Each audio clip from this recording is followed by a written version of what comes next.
गोरखनाथ जी ने कहा, इस फल को खाने से वह सदैव जवान बने रहेंगे। इतना कह गोरखनाथ महल से बाहर चले जाते हैं, किंतु राज इस फल को स्वयं नहीं खाया। उन्होंने फल अपनी रानी पिंगला को दे दिया, लेकिन पिंगला से वह फल खुद नहीं खाया, बल्कि अपने प्रेमी कोतवाल को दे दिया। कोतवाल एक वैश्या से प्रेम करता था और उसने चमत्कारी फल उसे दे दिया ताकि वैश्या सदैव जवान और सुंदर बनी रहे।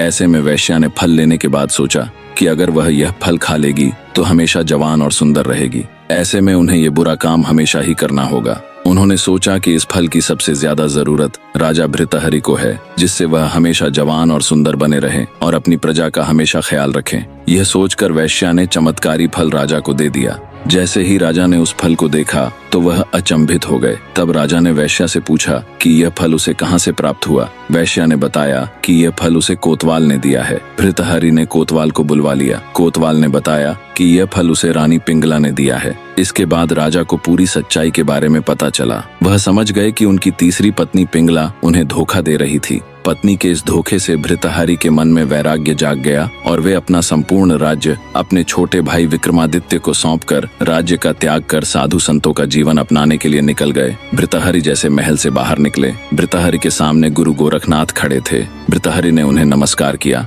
वो कुछ कहते इससे पहले गोरखनाथ जी बोले, राजन, ये संसार एक मोह माया है। आपको इस जाल से निकलना आवश्यक था। अब चिंता छोड़ दीजिए और मेरे साथ चलिए। भृतहरि ने गोरखनाथ को अपना गुरु स्वीकार किया और साथ चल पड़े। नगर में बैठे भैरवनाथ गुरुजी का इंतजार कर रहे थे। कुछ समय में ही गोरखनाथ और भृतहरि पहुंचते हैं। सभी आपस में वार्तालाप कर रहे थे। भृतहरि बहुत परेशान दिख रहे थे। अभी भी उनके मन में वैराग्य की पीड़ा सता रही थी। गुरु गोरखनाथ सब समझ गए। उन्होंने भृतहरि की शंका दूर करने हेतु अपनी गुरु मत्स्येंद्रनाथ की जीवन लीला और उनके द्वारा दी हुई शिक्षा व नवनाथ की उत्पत्ति पूरी कथा सुनाते ही कहते हैं कि बहुत समय पहले, जब द्वापर युग का अंत नजदीक था, श्री कृष्ण अपने स्वर्ण सिंहासन पर बैठे थे। उनके साथ पास में उद्धव जी भी थे।